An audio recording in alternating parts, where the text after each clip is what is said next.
Nursery and gardening के अंदर आज हम करेंगे प्लांटिंग एंड ट्रांसप्लांट्स। और इसके अंदर भी इसके अंदर हम देखेंगे कि सीडलिंग के टेक्निक क्या है। जैसे डायरेक्ट सीडलिंग ड्राई लैंड के ऊपर कैसे होती है, डायरेक्ट सीडलिंग वेटलैंड के ऊपर कैसे होती है, इसकी एडवांटेजेज और डिसएडवांटेजेस क्या है सीडलिंग के। और ट्रांसप्लांटेशन के अंदर भी बाई हैंड और बाई मशीन जो टेक्निक होती है वो किस तरीके से यूज में आती है। सबसे पहले तो व्हाट इज प्लांटिंग।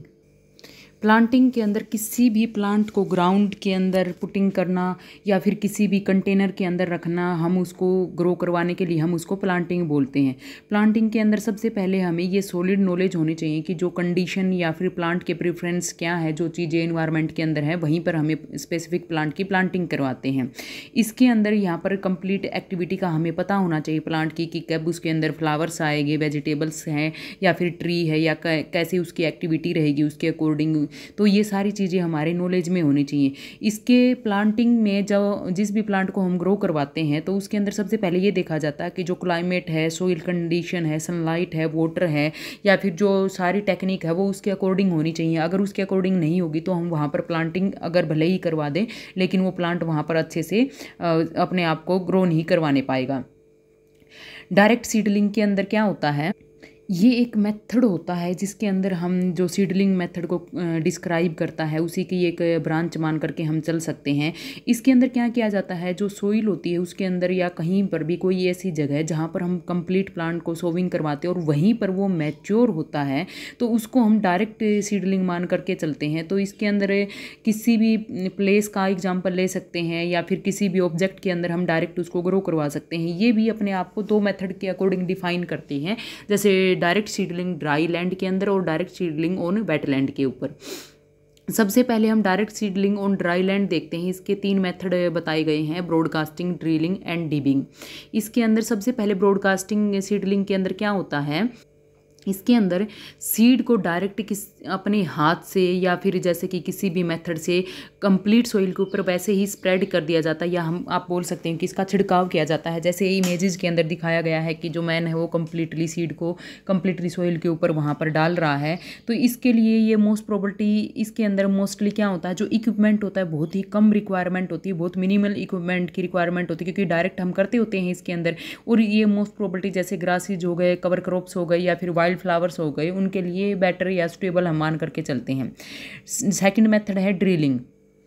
इसके अंदर प्लांटिंग की जाती है एक स्पेसिफिक इंटरवल के अंदर, जैसे कि सीड ड्रिल इसके अंदर मशीन के अंदर पिक के अंदर दिखाया गया है कि इसके अंदर एक मशीन है और कंप्लीटली रोज के अंदर वहाँ पर सीडलिंग करवा रही है।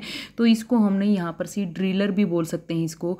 इसके अंदर क्या किया जाता है, ये जो नैरो फूरो बनाए जाते हैं और उसके ऊपर क्या होता है, जब वहाँ से वो मशीन पास बाई हो जाती है तो उसके ऊपर से फिर से सोइल आकर के कवर कर देती है उस सीड को। तो इस तरीके से एक स्पेसिफिक मैनर के अंदर या कंप्लीट एक रो के अंदर इक्वल वे से वहाँ से हम ड्रिलिंग कर सकते हैं, या फिर आप कह सकते हो कि प्लांट की ग्रोविंग करवा सकते हैं, सीडलिंग ग्रो करवा सकते हैं।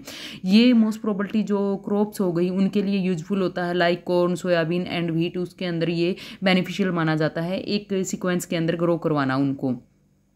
नेक्स्ट है डिबिंग ऑफ सीड्स। इसके अंदर डिबल किया जाता है, यानी कि एक होल की फॉर्मेशन की जाती है। वो हम किसी भी इंस्ट्रूमेंट से भी कर सकते हैं और डायरेक्ट हैंड से भी कर सकते हैं अपने से ही। तो उसमें क्या किया जाता है, जो होल है सोइल के अंदर बनाया जाता है, उसके अंदर हम सीड डालते हैं। सीड डालने के बाद उसको फिर से कवर कर देते हैं सोइल से। तो ये मोस्ट प्रोबेबिलिटी जैसे कि वेजिटेबल हो गए, हर्ब्स हो गए, फ्लावर्स के, इनके लिए मोस्ट प्रॉपर वे होता है यहाँ पर सीडलिंग ग्रो करवाने का।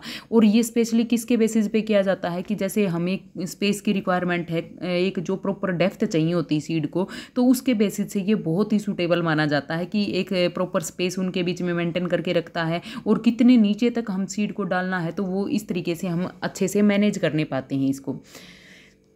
डायरेक्ट सीडलिंग ऑन वेटलैंड, इसके अंदर जो मोस्ट प्रोबेबिलिटी है ब्रॉडकास्टिंग भी आता है और drilling seed into the mud with A drum seeder. यहाँ पर ऑब्वियसली पहले भी ब्रॉडकास्टिंग और ड्रिलिंग पहले भी जो वेटलैंड के अलावा ड्राई लैंड के ऊपर भी थी, लेकिन ये वेटलैंड के अंदर यहाँ पर जैसे कि आप देख सकते हो इमेजेस के अंदर, यहाँ पर जो लैंड है या सोइल वाली कंडीशन है वो वाटर से कम्प्लीटली वेट हो चुकी है। तो इसके अंदर किस तरीके से थोड़ा एक अलग प्रोसीजर यूज किया जाता है, तो उसके अंदर भी ब्रॉडकास्टिंग और ड्रिलिंग मेथड रहता है।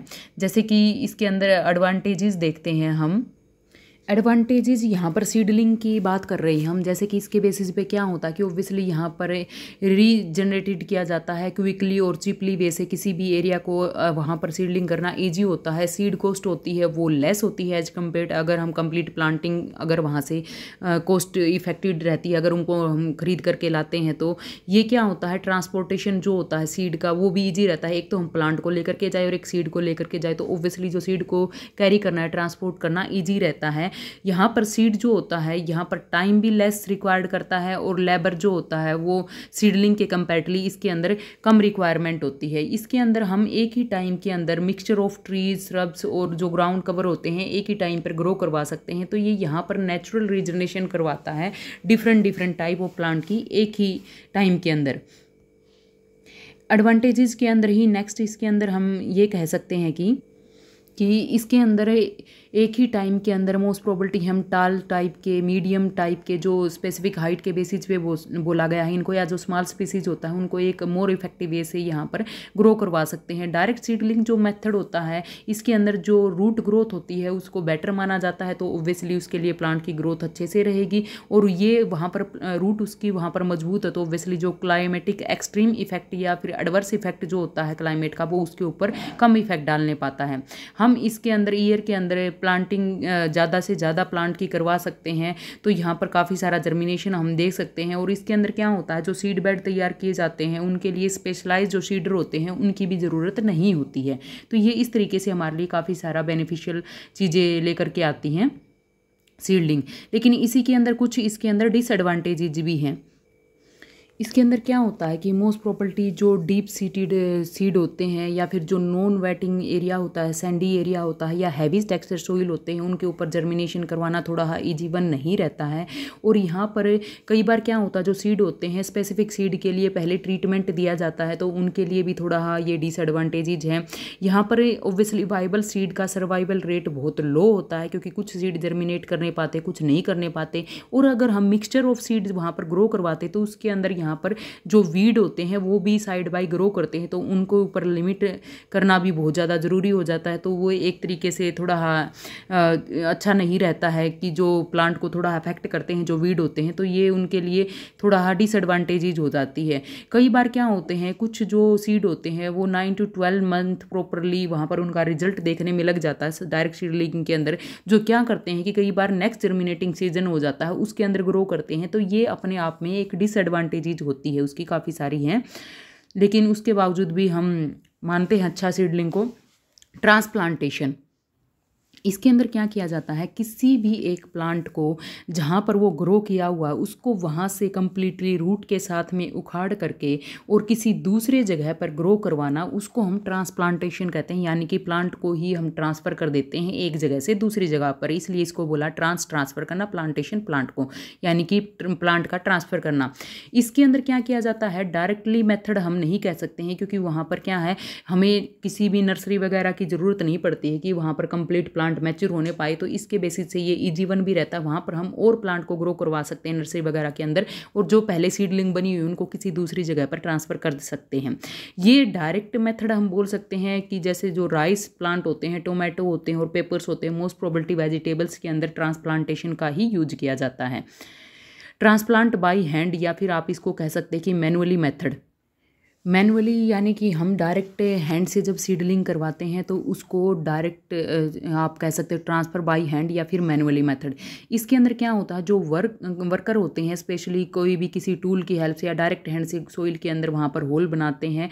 ये हम वेटलैंड की बात कर रहे हैं, और उसके अंदर क्या करते हैं कि डायरेक्ट सीड को डाल देते हैं। यहाँ पर हम डिजायर्ड स्पेसिंग भी प्रिपेयर कर सकते हैं उसके बेसिस पर। ये क्या होती है, या तो रैंडम भी हो सकते हैं या एक स्ट्रेट रो के अंदर भी हो सकते हैं। अगर रैंडम है तो आप कहीं पर भी ग्रो करवा सकते हो उसको, लेकिन अगर एक स्पेसिफिक स्ट्रेट रो के अंदर है तो किसी भी इक्विपमेंट से हम स्ट्रेट रो की फॉर्मेशन करते हैं, देन उसके अंदर हम सीडलिंग या ट्रांसप्लांट करवाते हैं। तो इसके अंदर मोस्ट प्रोबेबिलिटी क्या होता है कि जो क्रॉप प्लांट है लाइक टोमेटो हो गए, पेपर्स हो गया और लेटुस हो गया, उनके लिए ये कॉमनली यूज किया जाता है और by hand method he use किया जाता है। ट्रांसप्लांट बाई मशीन, जिसको हम मैकेनिकल मेथड भी बोल सकते हैं, इसके अंदर यहाँ पर जो सीडलिंग होती है वो ट्रांसप्लांट की जाती है किसी भी मशीन की हेल्प से। तो आप ये कह सकते हो कि कुछ स्पेशलाइज्ड इक्विपमेंट होते हैं जिनके बेसिस पर स्पेसिफिक डेप्थ पे या एक टिपिकली रो के अंदर उनको ट्रांसफ़र किया जाता है। ये क्या होता है, थोड़ा फास्टर मेथड होता है अगर हम मैनुअली बेसिस पे बात करते हैं। और यहाँ पर जो ट्रांसप्लांटेशन होती है मोस्ट प्रोबेबिलिटी लार्ज स्केल पे ही होती है, क्योंकि थोड़े से अगर करवाना होता तो हम बाई हैंड भी उनको ईजी कर सकते हैं, लेकिन लार्ज स्केल पे करवाना है तो वहाँ पर हम मैकेनिकल चीज़ों का यूज करते हैं या स्पेसिफिक इंस्ट्रूमेंट का यूज करते हैं। जैसे कि मेजोरिटी ऑफ राइस होता है एशिया के अंदर, वो मैनुअली ट्रांसप्लांटेड किया जाता है ट्रांसप्लांटर की हेल्प से, जो कि डिफरेंट डिफरेंट टाइप के अवेलेबल होते हैं। यहाँ पर मोस्ट मैकेनिकल ट्रांसप्लांटर जो होते हैं तो वो क्या करते हैं, स्पेसिफिक रो होता है जिनके अंदर space most probability 30 centimetre apart रहते हैं। वो स्पेस उनके बीच में जो होता है वो 30 सेंटीमीटर रहेगा। ऑलमोस्ट जो ट्रांसप्लांटर रहते हैं उनका यही प्रोसीजर होता है। मोस्ट प्रोबेबिलिटी जैसे इसके अंदर क्या किया जाता है, जो राइस हो गए, टोबैको हो गए या वेजिटेबल्स हो गए, उनके अंदर ये मैकेनिकल बेसिस से ही ट्रांसप्लांट करवाए जाते हैं। जैसे इसके अंदर यहाँ पर हमने different different type of equipment दे रखे हैं। देखो इसके अंदर जो फर्स्ट इमेज है उसके अंदर इजी वे से आपको दिखाई दे रहा है कि वो एक रो के अंदर कर रहे हैं, लेकिन दूसरे के अंदर ये होता है कि वो मैनुअली भी ऐसे ही कर सकते हैं, रैंडमली भी कर सकते हैं। तो यहाँ पर इमेजेस के अंदर डिफरेंट डिफरेंट इंस्ट्रूमेंट दिखाए गए हैं जो मैकेनिकल बेसिस से या फिर मशीन की हेल्प से या एक स्पेसिफिक इक्विपमेंट आप बोल सकते हैं जिसके बेसिस से उनको ट्रांसप्लांट करवाया जा रहा है वेटलैंड एरिया के अंदर।